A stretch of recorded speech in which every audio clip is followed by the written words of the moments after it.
Established in 1957, the Maitland Art Prize is the oldest country art award in Australia, and with that history is a proud reputation for quality. We've had people like Dobell, Coburn, Gilliland. We've had a lot of very famous artists either win or judge the art prize. And this painting, Meeting Place by Charles Bay's Lionel Smith, carries the show's reputation for 1991. Highly commended was Birgitta Hansen's Stairs and Leslie Tilley's Stage 4. The prize will be awarded at a ceremony tonight. The exhibition at Maitland Showground will open to the public next Thursday through to Saturday. And at Raymond Terrace High, 350 paintings are on display for that town's art show. The major prize is $1,000. Money raised through the exhibition goes to local public schools.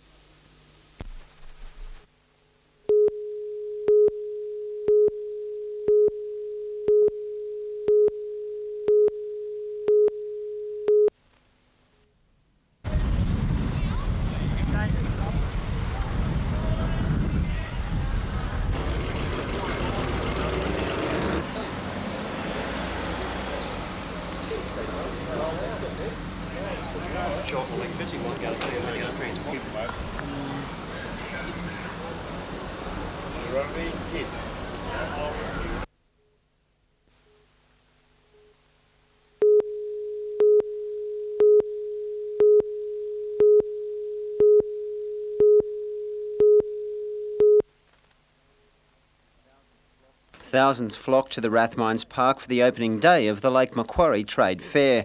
The heavyweights of Australian industry were conspicuous, Holden showing off its latest creation and plenty of four-wheel drivers keen to display their skills. Indoors, the noble art of spruiking kept passers-by spellbound.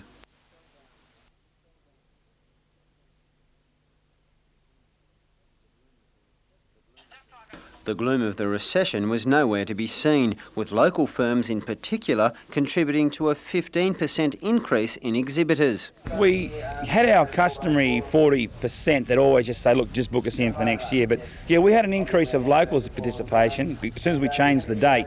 The move to spring from the traditional Easter time slot looks likely to prove a winner. Dogged by appalling weather in previous years, organisers are finally enjoying their day in the sun. If the weather holds fair, it'd be safe to say, I'd say between 45 and 50,000 people will come through the fair.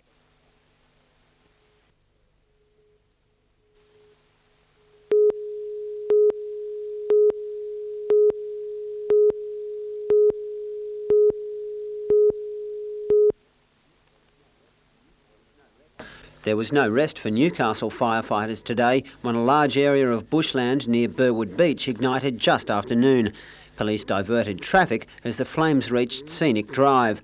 The Westpac chopper soared through the dense smoke, waterbombing the blaze, which was quickly brought under control. Firefighters then began backburning in a bid to exhaust the potential ground fuel. With hot, windy conditions expected tomorrow, it was a similar story at Medowie, where Port Stephens volunteers continued burning off near Pioneer Ridge. It's estimated 10,000 hectares of bushland have been destroyed in the Port Stephens area already.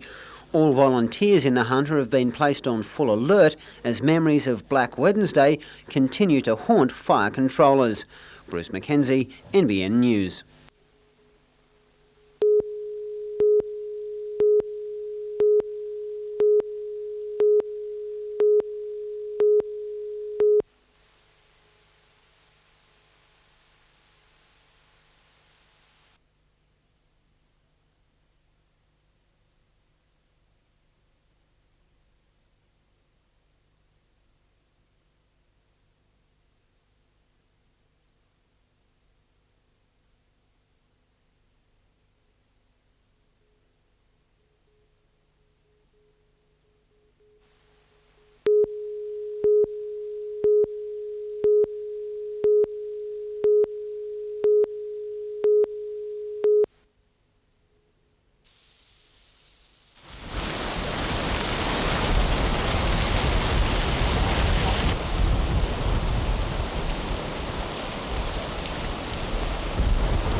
Have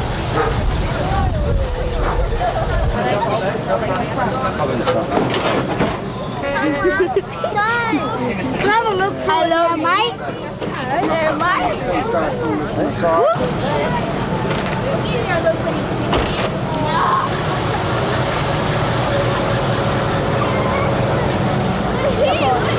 Have a nice day.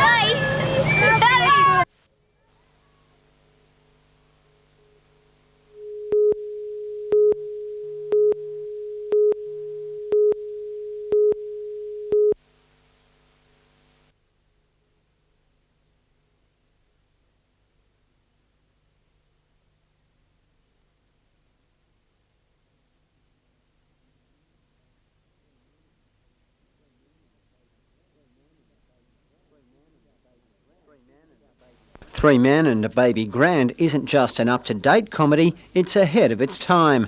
With the cast and crew preparing to join thousands of workers on strike tomorrow, the show's stars have been busy writing some new, relevant material.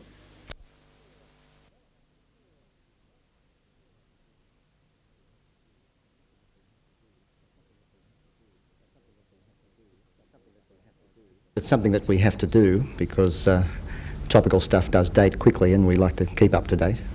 The whole show's not topical, there's some things that will never grow old. One such gem is this Giants of the Opera sketch, a heavyweight confrontation involving Pavarotti and his peers.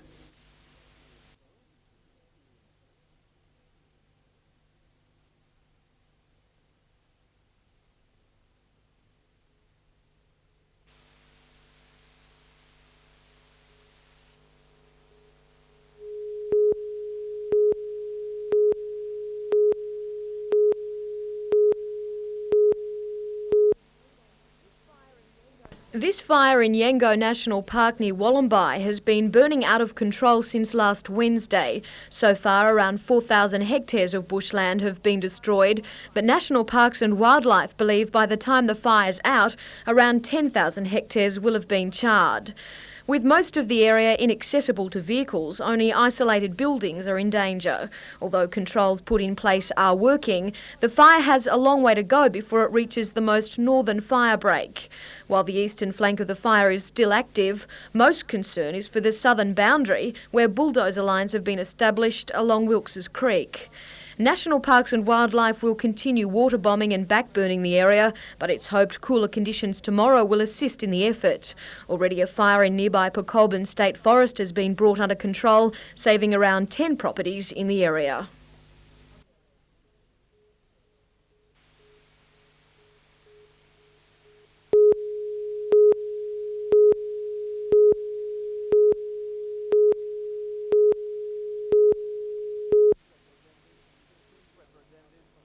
Representatives from 15 hunter councils meet every 2 months to set strategies and working plans for the future. First on the hit list today, health spending, or what is perceived as a lack of it. We would like to see that first-class healthcare is available to all, even those in remote areas. Whatever it costs? Well, it's got to be. Aren't lives worth money? In a study put to the meeting, a list of budget controls was set out, including cutbacks in the use of helicopter transportation, reductions on corporate spending at the expense of health needs, and centralisation of hospital services. The association says hunter hospitals are underfunded by $20 million per annum, while the area has managed to meet its budget in all years except this financial year. A spokesperson for the Health Minister, Ron Phillips, says the figures don't stack up. According to his information, the hunter receives 10% of the health budget, with just 8.3% of the state's population.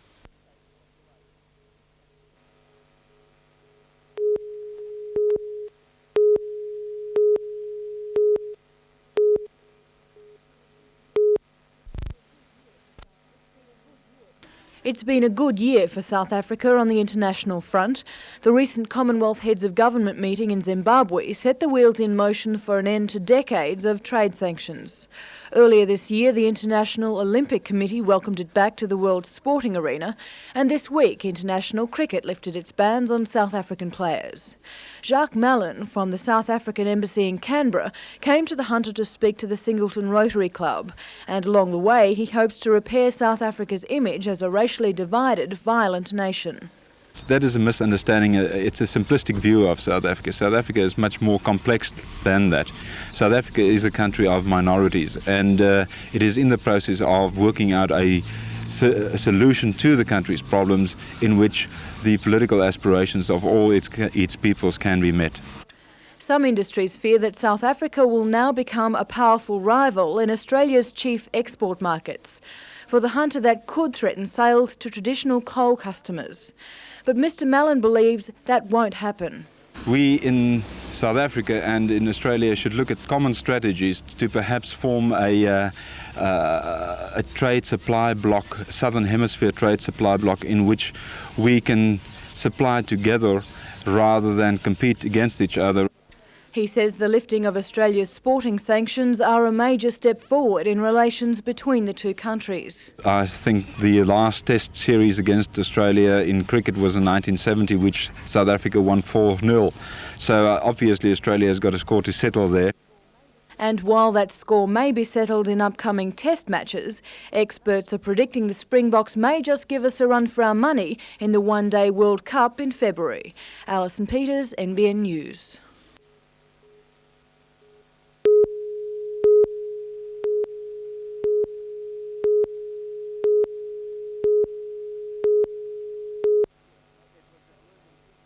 It was a gloomy picture at Maitland Showground, heavy rain keeping patrons away and drains full. But after the biggest dry in decades, show organisers really can't complain. Well, all us countrymen, we are delighted with the rain, but we still wouldn't have minded a couple of fine days to finish the show off for our patrons. It's rained at 20 of the last 25 shows. In fact, the program was moved from October to February 3 years ago to avoid the wet season, but the skies have remained grey. Yesterday's crowd was down about 5% on last year, but it's expected more than 18,000 people will come through the gates over the 3 days. Entrance in horse events are up, while cattle numbers are down as predicted with the drought. On the agenda tonight, stuntman Dar Davies and buck jumping action in the show rodeo. Peter Ryan, NBN News.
Soil slotting is nothing new. It's a method of driving soil conditioners like lime deep into the ground.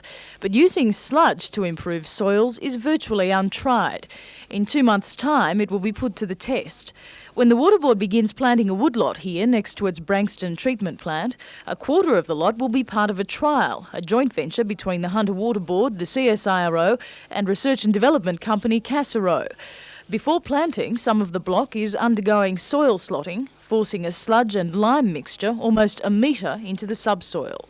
It's a method of incorporating ameliorants, soil improvers, either nutritional improvers or physical or chemical improvers, deep into the soil profile. The machine is designed to overcome the acidity of Eastern Australia's soils to allow roots to grow at a greater depth. Deep roots equals more yield. More yield per unit hectare, per unit area, means a more economic production. More economic production means Australia can compete more effectively with other countries. The method has applications in agriculture, horticulture or forestry. If the trial proves successful, it could solve our sludge disposal dilemma and increase Australia's crop production potential. There is no doubt that sludge is beautiful stuff and it shouldn't be thrown away. We should put it into the soil. The big question is, can we put it in at the very high rates we're able to with this machine and still be safe for the environment, safe for human food consumption and agriculturally efficient?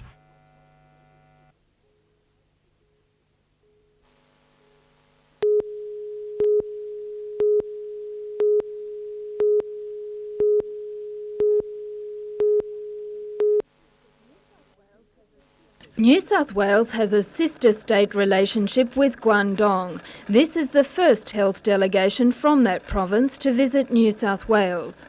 With the number of AIDS patients increasing in China, the doctors were keen to see how Australia is attempting to contain the virus.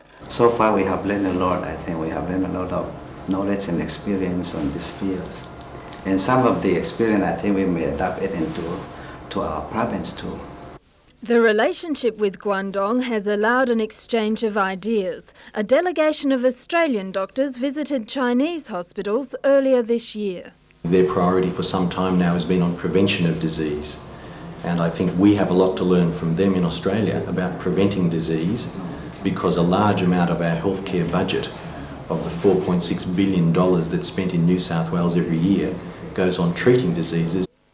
While calls persist for more health dollars to run Hunter hospitals, the high standard of care we receive came sharply into focus today. Dr. Huang admitted that the technology in some Chinese hospitals is about 20 years behind ours.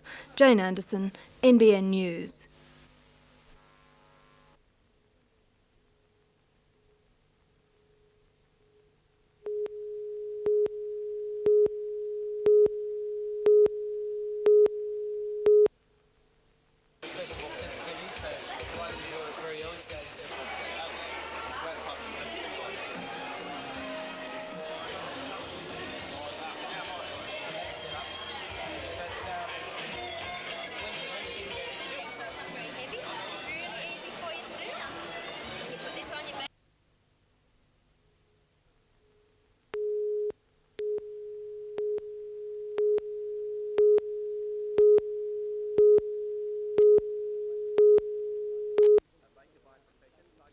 A baker by profession, Tiger Markey has steadily allowed his passion for pacing to take over. Now with a string of 22 horses under his guidance, it won't be long before training will become a full-time occupation. But in the 2 and a bit years he's been heavily involved, there's already many trophies to adorn the shelves at Tomago. The latest, Sapling Ship named the Horse of the Year.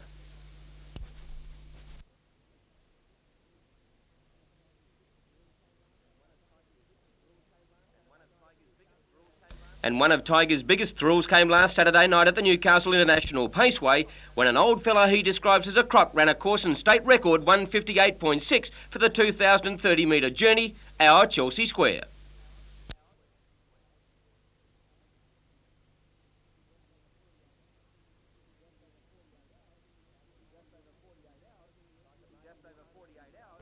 In just over 48 hours, Tiger Markey will harness 2 starters in the NBN Television Spring Mile, Tidy Buckles and Friendly Module.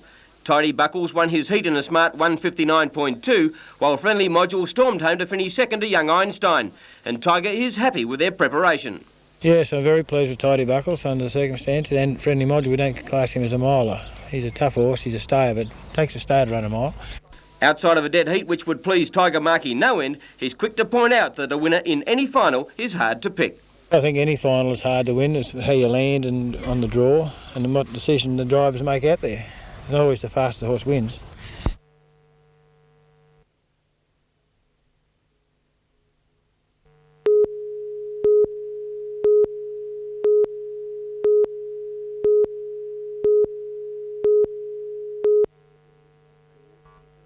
The news that 30 jobs will go at National Textiles at Rutherford left workers dumbfounded. Doesn't look good anyway. not looking good. Well, things have got to go ahead, but I didn't think it'd go that quick. And I was hoping to see me time out here, but the way things are, you know, just got to go along with it, I say. The unions say Rockley will phase out a section of the yarn supply division. At a meeting late this afternoon, workers voted condemning the decision.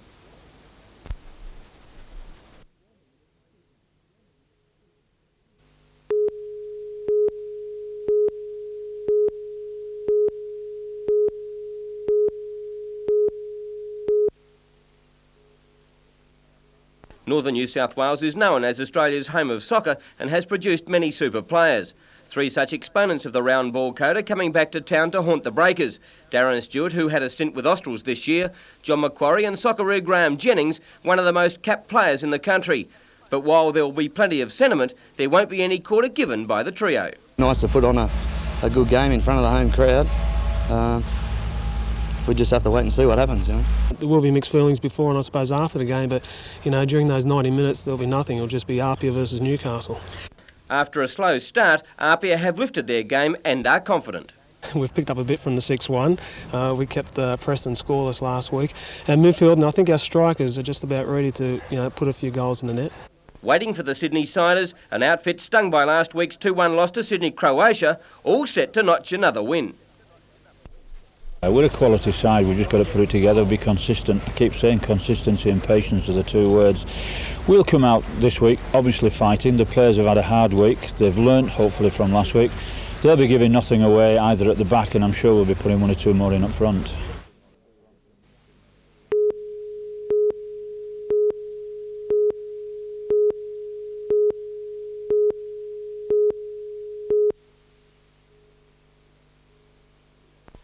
A 2-day conference by the Newcastle Industrial Relations Society at the Salamander Bay Resort has welcomed a full bench decision backing the push for a more decentralised wage system.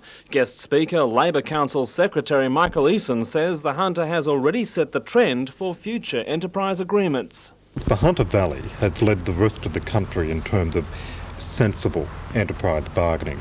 If you look at the Tomago aluminium smelter expansion, the only bit of good news we've heard all year about a major project has been Tomago.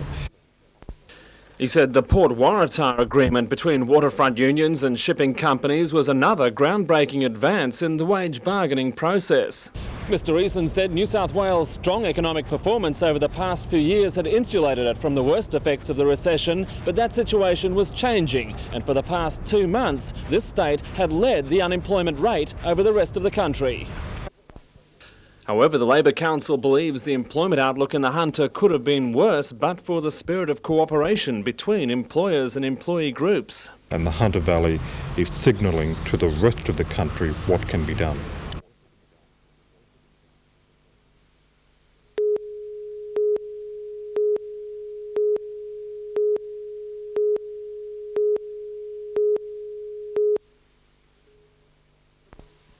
The move by Rockley's spinning mills to retrench more than 300 workers at the Katara and Rutherford plants has drawn an outcry from the ACTU. It's condemned the government for giving the company a $10 million subsidy for restructuring without placing conditions on the agreement. The decision has also drawn criticism from New South Wales Labor Council Secretary Michael Eason. I think the federal government needs to do a lot more than simply say we've got the basic thrust of economic policy right. Rockley bought the Hunter operations when it moved on the National Textiles Company. It's also bought the Bradmill Textiles spinning plant in Victoria. It's understood the retrenchments due to be phased in by April next year are part of the company's restructuring policy, but Mr Eason says management has simply failed to perform. It's an indication that they've got poor management and workers should not be made the victims of that.